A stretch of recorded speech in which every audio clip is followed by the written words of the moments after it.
मेरे प्रिय विद्यार्थियों, मेरा नाम मीना गोस्वामी है।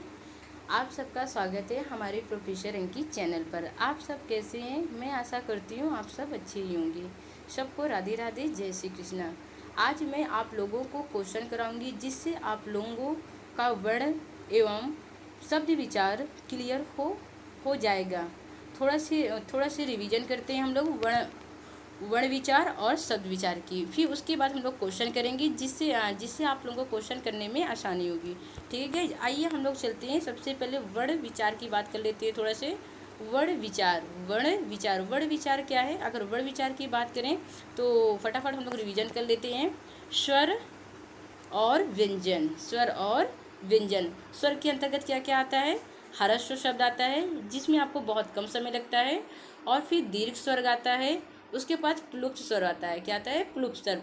ह्रस्व स्वर कौन कौन से होते हैं? आ, ई, उ और री होता है। ये ह्रस्व शब्द होते हैं जिसमें आपको कम समय लगता है। और दीर्घ स्वर जिसमें आपको थोड़ा अधिक समय लगता है उसको हम बोलते हैं, जैसे आ, ई, उ, ए, ऐ, ओ और औ। ये आपका दीर्घ स्वर होता है। और जो आपका प्लुप्त स्वर होता है उसमें तिगुना समय लगता है। आप कोई भी चीज़ बोलोगे तो उसमें तिगुना समय लगता है। कौन सा समय लगता है? तिगुना समय लगता है। उसको हम प्लुप्त स्वर बोलते हैं। ठीक है गाइज। अब देखिए, जैसे आपका ओम हो गया, राधा हो गई, तो इसमें तिगुना समय लगता है। इसके बाद फिर हम लोग थोड़ा रिवाइज कर लेते हैं।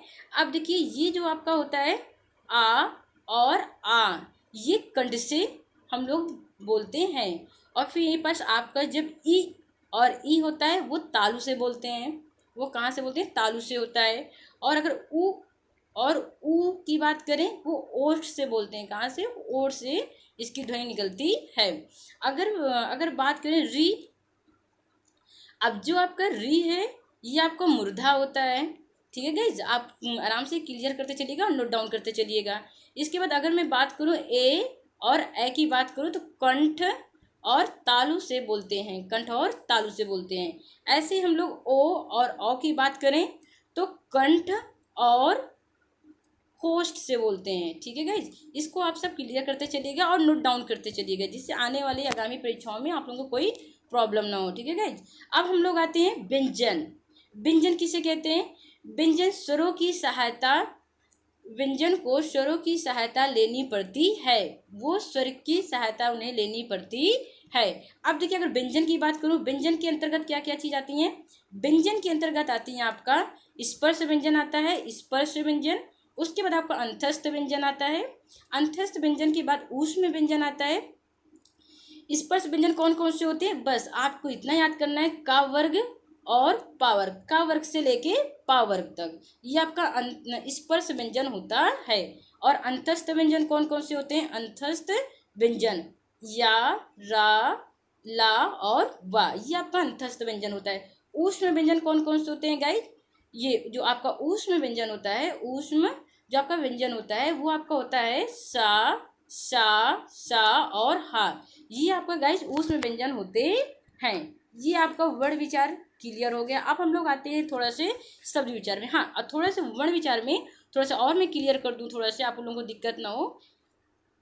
प्लीज़ गाइज, अगर आपको ये वीडियो अच्छी लगी तो आप इसे लाइक करिएगा, सब्सक्राइब करना मत भूलिएगा। ठीक है, अब हम लोग आते हैं। देखिए, का वर्ग जो होता है, का वर्ग की अगर मैं बात करूं तो जो का वर्ग होता है वो कंठ से हम लोग कंठ से हम बोलते हैं। और ये जो आपका चा वर्ग होता है, चा वर्ग, ये जो आपका चा वर्ग होता है इसको हम तालु से बोलते हैं, तालु से।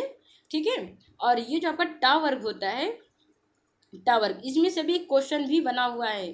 ठीक है, इसको आप थोड़ा ध्यान से पढ़िएगा, थोड़ा ध्यान दीजिएगा। जो आपका टा वर्ग का होता है वो मूर्धा से होता है। वो किससे होता है? मूर्धा से। ठीक है गाइज। इसके बाद फिर हम लोग आते हैं, ये आपका जो ता वर्ग होता है, ता वर्ग, अगर मैं ता वर्ग की बात करूँ तो ये कहाँ से होता है? आप लोग बताइए। हम लोग इसकी पिछली क्लास में पढ़ चुके हैं ना, जब जब हम लोग वर्ण विचार पढ़े हैं। तो बताइए, ता वर्ग किससे होता है? तो ता वर्ग आपके दंत से होता है। किससे होता है? दंत से। ठीक है गाइज। अब हम लोग आते हैं पा वर्ग। जो पा वर्ग होता है वो आपका किससे होता है? ओठ से होता है। किससे होता है? ओठ से, ओठ से। ठीक है गाइज। अब ये जो आपका स्पर्श व्यंजन, स्पर्श व्यंजन किसे कहते हैं? बस का वर्ग से और पा वर्ग तक ये आपका स्पर्श व्यंजन होता है। ठीक है। अब हम लोग आते हैं शब्द विचार में। थोड़ा सा हम लोग शब्द विचार का भी रिवीजन कर ले रहे हैं। शब्द विचार किसे कहते हैं बताइए आप लोग हमें, क्योंकि हम लोग पिछली कक्षा में पढ़ चुके हैं ना, पिछली क्लास में पढ़ चुके हैं ना। तो अगर शायद शब्द विचार की अगर मैं बात करूँ, शब्द विचार की, तो शब्द विचार उसे कहते हैं विचारों को व्यक्त करने के लिए आपको शब्द की जरूरत पड़ेगी। जितनी अच्छी आपके पास शब्द होंगे आप उतना अच्छा बोल सकते हो, लिख सकते हो। उसी को हम लोग क्या कहते हैं, शब्द विचार कहते हैं।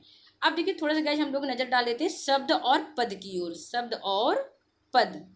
और पद की बात करते हैं। शब्द किसे कहते हैं, देखिए शब्द की अगर बात करूं मैं, जैसे मोहन बाजार जाता, मोहन बाजार जाता। अभी देखिए ये शब्द पूर्ण रूप से कंप्लीट नहीं हुए हैं, ठीक है। अब अगर हम यहाँ पास बोलते हैं मोहन बाजार जाता है, मोहन बाजार जाता है। अब ये जो हमारे वाक्य हैं, ये हमारे वाक्य पूर्ण रूप से कंप्लीट हो चुके हैं। इसी को हम कहते हैं पद, ठीक है। कहने का मतलब ये चीज़ें, यही शब्द जब व्याकरण के नियमों में बंध जाते हैं, तो जब ये वाक्य बन जाते हैं तो ये शब्द न रहकर पद बन जाते हैं। इसी को हम कहते हैं पद, ठीक है गाइस। अब हम लोग आते हैं शब्द के कितने भेद होते हैं। तो शब्द के तो 4 भेद होते हैं। एक की मैं बात करूं तो उत्पत्ति स्रोत के आधार पर, और एक आपके रचना या बनावट के आधार पर, दूसरा हो गया, तीसरा आपका हो गया प्रयोग के आधार पर, और चौथा आपका हो गया अर्थ के आधार पर, ठीक है। अब थोड़ा सा लोग नजर मतलब भी डाल लेते हैं उत्पत्ति के आधार पर। किसके आधार पर, उत्पत्ति के आधार पर, उत्पत्ति के आधार पर, ठीक है गाइस। या तो आप स्रोत भी बोल सकते हो, इतिहास भी बोल सकते हो, जिसके भी आधार पर, ठीक है। अब देखिए उत्पत्ति के आधार पर क्या क्या चीज आती है। आपका तत्सम शब्द आता है। क्या आता है इसके अंतर्गत, तत्सम आता है, तद्भव आता है, फिर देशज आता है, और आपका विदेशी आता है, विदेशी शब्द आते हैं। इसके बाद फिर आपका आता है ये संकर शब्द आता है। कौन सा शब्द आता है, संकर शब्द आता है, ठीक है। अब देखिए अगर तत्सम की मैं बात करूं, तत्सम तत् मतलब क्या होता है, संस्कृत के समान, असम मतलब समान होता है, तो संस्कृत के समान, मतलब कहने का मतलब ये चीज, संस्कृत के जो शब्द हिंदी में आ जाए उसे हम क्या बोलते हैं, तत्सम बोलते हैं।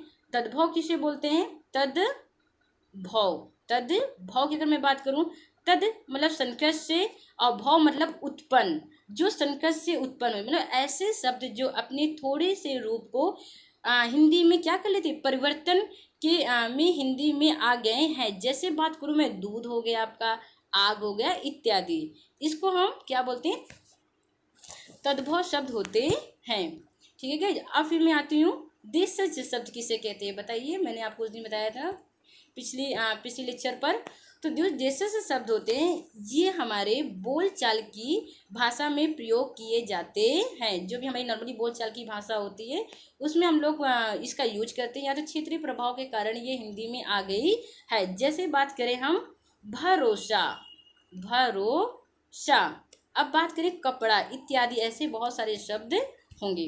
अब हम लोग आते हैं विदेशी शब्द, अगर विदेशी की मैं बात करूं तो विदेशी शब्द, तो आप कह सकते हो कि हिंदी में अनेक विदेशी भाषाएं शब्द आ गई हैं जो का त्यों ही हिंदी में यूज किए जाते हैं। जैसे अभी लॉकडाउन, अगर लॉकडाउन की बात करें, लॉकडाउन ये कौन सा शब्द है, ये आपका विदेशी शब्द है। ये आपका कौन सा शब्द है, विदेशी शब्द है। हाँ, और संकर शब्द, ये जो आपका जो संकर शब्द है, संकर शब्द की मैं बात करूँ, संकर शब्द कौन से होते हैं, जो दो अलग अलग भाषाओं मिलकर एक शब्द बन जाते हैं, या तो उससे हम बोलते हैं संकर शब्द। जैसे रेलगाड़ी, रेल क्या, रेल अंग्रेजी भाषा है, और गाड़ी क्या है, हिंदी भाषा। ये दोनों मिलकर क्या बनते हैं, संकर शब्द। इसके बाद में आती हूँ रचना या बनावट के आधार पर। अब देखिए रचना या बनावट के आधार की अगर बात करूँ, रचना के आधार पर या बनावट के आधार पर, जो भी आप कह लीजिए, इसमें आते हैं ऋण शब्द आते हैं, ठीक है। फिर यौगिक शब्द आते हैं, फिर योग ऋण शब्द आते हैं, ठीक है गाइज। अब इसकी मैं बात करूँ, अच्छा ऋण शब्द किसे कहते हैं, ऋण शब्द कौन से होते हैं? वे शब्द जिनके टुकड़े नहीं वे शब्द जिनके टुकड़े करने पर कोई अर्थ ना निकलता हो उसे हम ऋण शब्द कहते हैं। जैसे फॉर एग्जांपल मैं बात करूं हाथ, अब अगर आप इसके टुकड़े भी कर दोगे हा धन था, तो इसका कोई अर्थ निकल रहा है? इसका कोई अर्थ नहीं निकल रहा। तो इसके मतलब कि ये ऋण शब्द है जिस, ठीक है, ठीक है गाइज। अब हम लोग आते हैं यौगिक शब्द में। यौगिक, आइए यौगिक। अब यौगिक किसे कहते हैं? वे शब्द जो दो या दो से अधिक शब्दों से मिलकर बनता है उसे हम यौगिक शब्द कहते हैं। जैसे बात करूं आत्मकथा, आत्मकथा ये दो शब्द हैं, आत्म और कथा, इसे हम यौगिक शब्द बोलते हैं। और अगर अब ये आता है आपका योग ऋण शब्द। योग ऋण शब्द किसे कहते हैं? वे शब्द जो दो या दो से अधिक शब्दांशों से बनी परंतु उसका विशेष अर्थ निकलता है, उसका विशेष अर्थ। जैसे मैं बात करूं लंबोदर, लंबोदर। अब देखिए लंबोदर, इसमें जो विशेष अर्थ निकल रहा है वो क्या निकल रहा है? गणेश जी के बारे में। किसके बारे में? गणेश जी के बारे में, ठीक है। क्योंकि इसमें तीसरा जो पद है वे विशेष है। अब अगर बात करें प्रयोग के आधार पर, किसकी बात करते हैं? प्रयोग के आधार पर मैं बात करूं, प्रयोग के आधार पर की, तो इसके अंतर्गत क्या आते हैं? विकारी शब्द आते हैं, विकारी और अविकारी शब्द आते हैं। प्रयोग के आधार पर कौन शब्द आते हैं? ठीक है, विकारी और अविकारी शब्द आते हैं। विकारी शब्द के अंतर्गत क्या क्या क्या क्या आते हैं? आपका संज्ञा आता है, सर्वनाम आता है, विशेषण आता है और क्रिया आती है। क्या आती है? क्रिया आती है, ठीक है गाइज।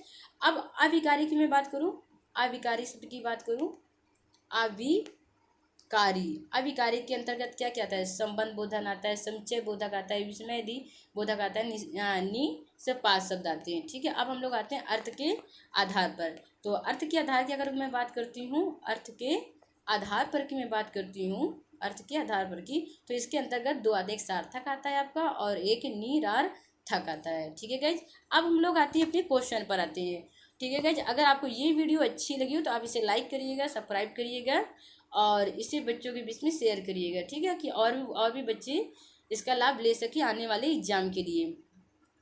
अब हम लोग पढ़ते हैं लालटेन शब्द निम्न वर्गों में से किस वर्ग में आता है?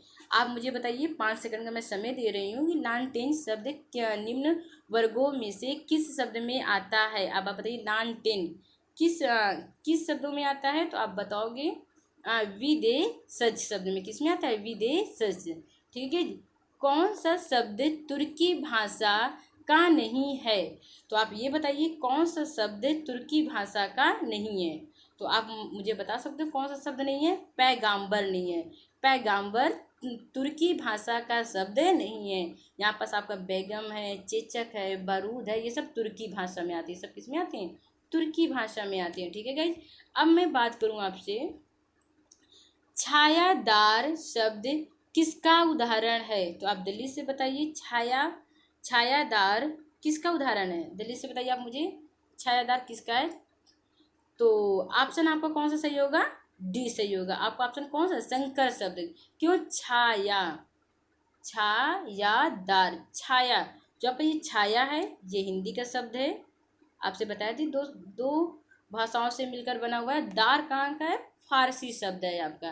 तो ये मिलकर क्या बने? छायादार। तो आपका कौन सा ऑप्शन सही होगा? डी ऑप्शन आपका सही होगा, संकर शब्द। खिड़की किस प्रकार का शब्द है? अगर मैं खिड़की की बात करूँ तो खिड़की किस प्रकार का शब्द है? आप मुझे बता सकते हो? 5 सेकंड का मैं समय आप लोगों को दे रही हूँ, प्लीज है गाइज। तो बताइए कौन सा शब्द है? खिड़की देशज है। कौन सा है? देशज, ठीक है गाइज। क्योंकि ये जो है हमारे बोलचालों की भाषा में बोली जाती है, ठीक है, ये हम लोग की क्षेत्रीय। अब हम लोग आते हैं निम्नलिखित शब्दों में कौन सा शब्द योग रूढ़ है? अब बताइए कौन सा, अभी हम लोग रिवीजन करते समय योग गुण में पढ़ के आए। बताइए कौन सा शब्द है? योग गुण कौन सा है? जो दो या दो से अधिक से शब्दों से मिलकर बनता है, जिसका विशेष अर्थ निकलता है, तो वो कौन सा है? लंबोदर। लंबोदर किसे कहते हैं? गणेश जी को कहते हैं लंबोदर। किसको कहते हैं हम लोग? गणेश जी को कहते हैं, ठीक है गाइज। प्लीज़ अगर आपको ये वीडियो अच्छी लगी हो तो आप इसे लाइक करिएगा, शेयर करिएगा, सब्सक्राइब करना मत भूलिएगा। हाँ गाइज, और आप लोगों को एक खुशखबरी देने वाली हूँ। आप लोगों के बीच अंजू मैम आ रही हैं हिस्ट्री की क्लास लेके, प्लीज़ आप इसका भी लाभ उठाइएगा।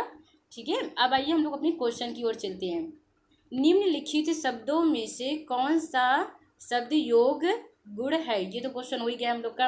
आइए छठे में चलते हैं हम लोग।